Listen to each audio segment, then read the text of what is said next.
আমার প্রিয় বন্ধুরা, যদি আমার এই ভিডিওটা দেখে তোমরা সঠিকভাবে বুঝতে পারো যে কি মিন করে বা কি উদ্দেশ্যে আমি তোমাদেরকে এই ঘটনাগুলো বলছি, সেগুলো যদি বুঝতে পারো তাহলে তোমরা পাগল হলেও পাগল সেরে গিয়ে ভালো হয়ে যাবে। প্রথমটা শোনো। একটা মেয়ে একটা ছেলের সঙ্গে 10 বছর ধরে প্রেম করার পর হঠাৎ তার বান্ধবীকে বলছে, জানিস আমি রাজেশকে আর বিয়ে করব না। বলে, সে কি রে, তুই রাজেশকে বিয়ে করবি না কেন? 10 বছর ধরে তোর প্রেম।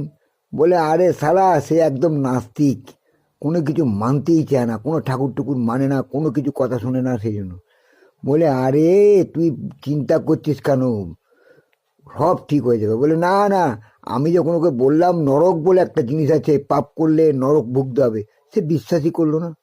তখন বলল, ওরে চিন্তা করিস না, একবার তোর সঙ্গে ওর বিয়েটা হোক, বিয়ের পর বুঝবে নরক দর্শন কাকে বলে। বুঝতে পেরেছ কি বললাম?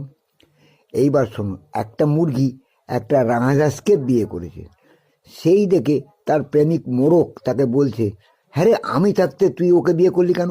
বলে, ও তো রাজহাঁস, রাজবংশ, সেই জন্য ওকে বিয়ে করেছে। আর মা বাবার ইচ্ছে ছিল যেন সে নেভিতে কাজ করে, আমার স্বামী যেন নেভিতে কাজ করে, তাই ওকে বিয়ে করেছি। তখন পানকুড়ি পাশ থেকে বলছে, আরে আমিও তো নেভিতে কাজ করি, তুই কেন আমাকে বিয়ে করলি না, তুই ওকে বিয়ে করলি কেন?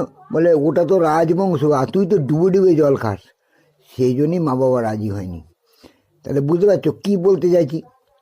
এইবার 3 নম্বর কথাটা হচ্ছে, একটা ফ্ল্যাটে একটা নতুন ভাড়াটি আসছে, তার একটা সুন্দরী মেয়ে আছে। মেয়েটা একটা টি শার্ট পরে রাস্তায় বেরিয়েছে, টি শার্টের উপর সুন্দর করে একটা ভালো গাড়ির ছবি আঁকা। একটা 8-10 বছরের ছেলে সেই গাড়িটার দিকে হাঁ করে তাকিয়ে আছে। মেয়েটা তাকে বললো, হ্যাঁ রে ভাই, তুই আমার গাড়িটার দিকে তাকিয়ে আছিস কেন? আগে কোনোদিন টি শার্টে গাড়ি দেখিসনি, গাড়ি আঁকা দেখিসনি? বলছে, গাড়ি তো অনেক দেখেছি, কিন্তু গাড়ির ওই বড় বড় হেডলাইট দুটো আমি আগে কোনো দিন দেখিনি, তাই আমি চিন্তা করছি অত বড় বড় গাড়ির হেডলাইটটা হলো কি করে। তাহলে বুঝতে পারছো এখনকার দিনের ছেলেমেয়েরা, তাদের রুচি, তাদের রীতি, তাদের নীতি কী ধরনের হয়ে গেছে।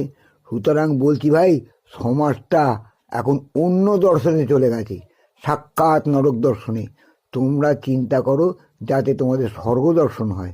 ভালো চিন্তা করো, ভালো মনে থাকো, সুচিন্তা করো, সুভাবনা করো, তোমরা স্বর্গ দর্শন অবশ্যই করবে এবং জীবনে খুব সুখী হবে। এটা গ্যারেন্টি কথা আমি তোমাদের বলে দিলাম ভাই। আমার কথা মানো, আমার ইউটিউবটাকে ফলো করো, ইউটিউবটাকে সাবস্ক্রাইব করো, প্রচুর মূল্যবান তথ্য তুমি পাবে, বুঝলে?